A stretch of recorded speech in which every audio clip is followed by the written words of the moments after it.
అందరూ ఎలా ఉన్నారు? బాగున్నారా? నేను బాగున్నాను ఫ్రెండ్స్. ఇవాళ అయితే ఒక రకంగా ప్రోటీన్ కర్రీ అనొచ్చు, క్యాబేజ్తో ప్రోటీన్ కర్రీ అనొచ్చు. ఎందుకంటే నేను ఎక్కువ బఠానీలు వేసి చేస్తున్నాను.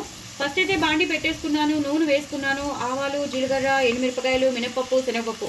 పోపు అయితే ఎక్కువ పడుతుంది, కొంచెం పోపు కాదు. ఎందుకంటే ఇలాంటి కూరల్లో కంపల్సరీ కొంచెం ఎక్కువ ఉంటేనే బాగుంటుంది. సో ఎండుమిరపకాయలు వేసేసుకున్నాక నేను పచ్చిమిరపకాయలు వేసుకున్నాను. పచ్చిమిరపకాయలు కూడా బాగా వేగిపోయాక నేను ఇప్పుడు ఉల్లిపాయలు వేసినాను. మీకు తెలుసు కదా నాకు ఫ్రాక్చర్ అయిందని. సో లెఫ్ట్ హ్యాండ్తో చేస్తాను, కొంచెం అడ్జస్ట్ అయిపోండి, సపోర్ట్ చేయండి. చేస్తున్నాము, సహకారం కూడా తీసుకుంటున్నాను. అప్పుడప్పుడు కదుపుతాను, అప్పుడప్పుడు వాళ్ళ చేత చేయిస్తుంటాను. సో ఇది ఉల్లిపాయలు అనేవి బాగా వేగాలి. వేగేటప్పుడు మనం పసుపు వేసేసుకుందాం.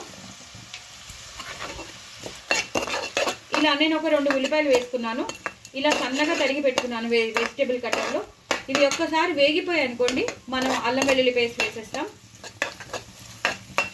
చాలా చాలా బాగుంటుంది ఈ కూర. మనం ఎక్కువ బఠానీలు వేసుకుంటాం కాబట్టి, గ్రేవీ కూర కాబట్టి, టమాటోలు ఇవన్నీ వేస్తాం కాబట్టి ఆ అల్లం వెల్లుల్లి పేస్ట్ ఫ్రెష్ది వేస్తాను నేను ఆల్రెడీ ఒకసారి మీకు యూట్యూబ్లో షేర్ చేశాను ఎలా చేయాలో. నేను ఒక్క చుక్క కూడా నీళ్లు పోయకుండా సరి సమానంగా అల్లం వెల్లుల్లి, ఉప్పు, పసుపు, నూనె వేసి గ్రైండ్ చేసుకుంటాను. ఒకసారి నా యూట్యూబ్లోకి వెళ్ళి చూడండి అల్లం వెల్లుల్లి పేస్ట్ మేకింగ్. సో ఇది బాగా వేగిపోయింది కదండి. ఇప్పుడు నేను అల్లం వెల్లుల్లి పేస్ట్ వేసేస్తాను. మా ఇంట్లో చేసుకున్న అల్లం వెల్లుల్లి పేస్ట్ 1 స్పూన్ ఫుల్ వేసేస్తాను. చాలా పంజెంట్ ఉంటుంది, ఎందుకంటే ఫ్రెష్ది కదా.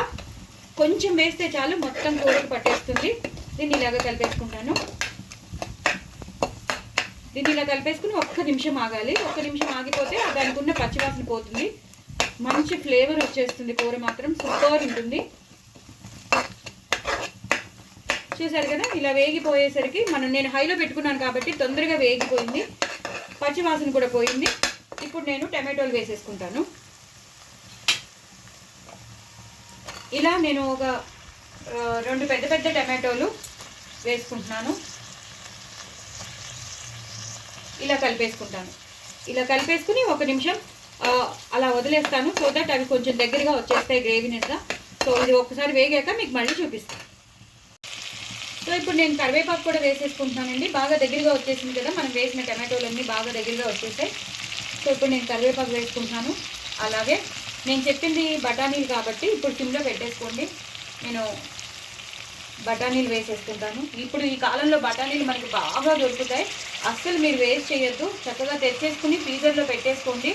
ఎన్ని రోజులైనా ఉంటాయి. మనకి ఎప్పుడు ఏది కావాలన్నా వెజ్ పులావ్ చేసుకున్నప్పుడు పనికొస్తుంది, ఇలా కూరల్లో వేసుకోవడానికి పనికొస్తుంది. చాలా చాలా మంచిదండి, ప్రోటీన్ ఎక్కువ ఉంటుంది. చాలా అంటే చాలా ప్రోటీన్ ఉంటుంది కాబట్టి కంపల్సరీ వాడండి. సో ఇలా వేసేసుకుని ఒక్కసారి నేను ఇలాగా కలిపేసుకుంటాను.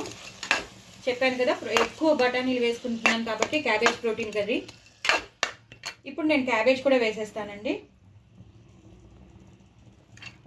నేను ఒక 1/2 కేజీ తీసుకున్నాను. ఇలా వేసేస్తానండి. వేసాక మీకు మళ్ళీ చూపిస్తాను. చూసారు కదండి, క్యాబేజ్ అంతా వేసేసాను. చక్కగా ఇలా కలిపేసుకుంటున్నాను. సో ఇప్పుడు బాగా ఉడకాలండి. ఎక్కువ నూనె పట్టదు, ఎందుకంటే క్యాబేజ్ నీరు వదిలేస్తుంది కాబట్టి నూనె కూడా ఎక్కువ పట్టదు. సో బఠానీ వేసాం కాబట్టి చాలా బాగుంటుంది. 2-3 విడతలు పడుతుందండి దగ్గరగా రావడానికి, అంటే బాగా సాఫ్ట్ అయిపోవడానికి. మరి అలా అని మరీ ఎక్కువ సాఫ్ట్ కూడా చేసుకోవద్దు, ఉడకబెట్టి చేసుకోవడం కాకుండా ఇలా డైరెక్ట్గా చేసుకుంటేనే కూర బాగుంటుంది. సో నేను దీని మీద మూత పెట్టేస్తాను, 2-3 సిమ్లో పెట్టేస్తాను. 2-3 విడతల తర్వాత అది బాగా దగ్గరగా వచ్చేస్తుంది. అప్పుడు మనం నెక్స్ట్ ప్రొసీజర్లోకి వెళ్ళిపోవచ్చు. చూసారు కదండి, బాగా దగ్గరగా వచ్చేసింది, బాగా సాఫ్ట్గా అయిపోయింది. బఠానీలు కానీ క్యాబేజ్ కానీ బాగా మసాలాలో, అంటే అల్లం వెల్లుల్లి పేస్ట్, ఉల్లిపాయ, టమాటోస్లో బాగా వేగిపోయింది. ఇప్పుడు నేను ఆవాలు మెంతుల పొడి వేస్తాను. ఆవాలు మెంతుల పొడి వేస్తే చాలా బాగుంటుంది. ఒక 1/2 స్పూన్ వేస్తే సరిపోతుందండి. అలాగే కొంచెం 1/2 స్పూన్ షుగర్ వేస్తాను. అది మీ ఇష్టం అండి, మీరు వేసుకుంటే వేసుకోండి, లేకపోతే లేదు. వేస్తే మాత్రం కూర మాత్రం చాలా టేస్టీగా ఉంటుంది. అలాగే ఈ కూరకి సరిపడా ఉప్పు వేస్తాను. అలాగే ఈ కూరకు సరిపడా కారం వేస్తాను. ఎందుకంటే మనం పచ్చిమిరపకాయలు వేసాం కాబట్టి చూసుకుని మీరు ఎంత తీసుకోగలరో అంత కారం వేసేసుకోండి. వేసేసుకుని పూర్తిగా ఇలాగా కలిపేసుకోండి. ఇంకా ఆవాల మెంతుల పొడి వేసేసాం కాబట్టి ఇంకా వేరే ఏ పౌడర్స్ వేయక్కర్లేదు. ఒక గరం మసాలా లాస్ట్లో టచ్ ఇచ్చేస్తే సరిపోతుంది. అది కూడా చూసుకుని ఇచ్చుకోండి. ఎందుకంటే మనం పచ్చిమిరపకాయలు వేసాం కాబట్టి దాన్ని బట్టి, కారం వేసాం కాబట్టి దాన్ని బట్టి మీరు వేసుకోండి. చూసారు కదా ఎంతో కలర్ఫుల్గా తయారైపోయింది కూర, సూపర్గా ఉంది. ఇప్పుడు అంతా మనం అన్నీ వేసేసాం కాబట్టి కొంచెం గరం మసాలా వేసుకుందాం. ఎక్కువ అక్కర్లేదు, కొంచెం. ఎందుకంటే మీకు కనిపిస్తుందా, ఎందుకంటే మళ్ళీ కారం వస్తే పిల్లలు తినలేరు. ఆ టచ్ చేస్తే ఏమవుతుందంటే మనకి మంచి ఫ్లేవర్గా ఉంటుంది కూర, మంచి చాట్ ఐటమ్ అలా ఎలా తింటుంటే ఎలా ఉంటుందో అలా ఉంటుందన్నమాట.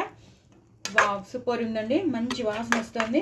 సో ఇలా కలిపేసుకున్నాం. లాస్ట్లో కొత్తిమీరతో అలాగే కరివేపాకుతో గార్నిష్ చేసేసుకోవడమేనండి.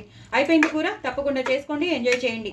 ఇంత మంచి కూర అస్సలు వదలద్దు. చపాతీలోకి, పూరీలోకి, పుల్కాలోకి, అన్నంలోకి అయితే ఇంకా అస్సలు చెప్పొద్దు, అంత బాగుంటుంది. సూపర్ టేస్ట్ ఉంటుంది.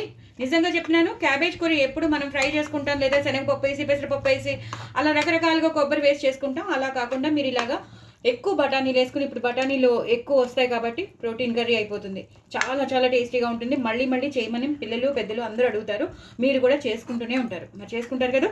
వ్యూస్ పెంచండి, వ్యూవర్స్ని పెంచండి, సబ్స్క్రైబర్స్ని కూడా పెంచండి. నా ఛానల్ మాత్రం సబ్స్క్రైబ్ చేసుకోవడం అసలు మర్చిపోద్దు. బాయ్ అండి.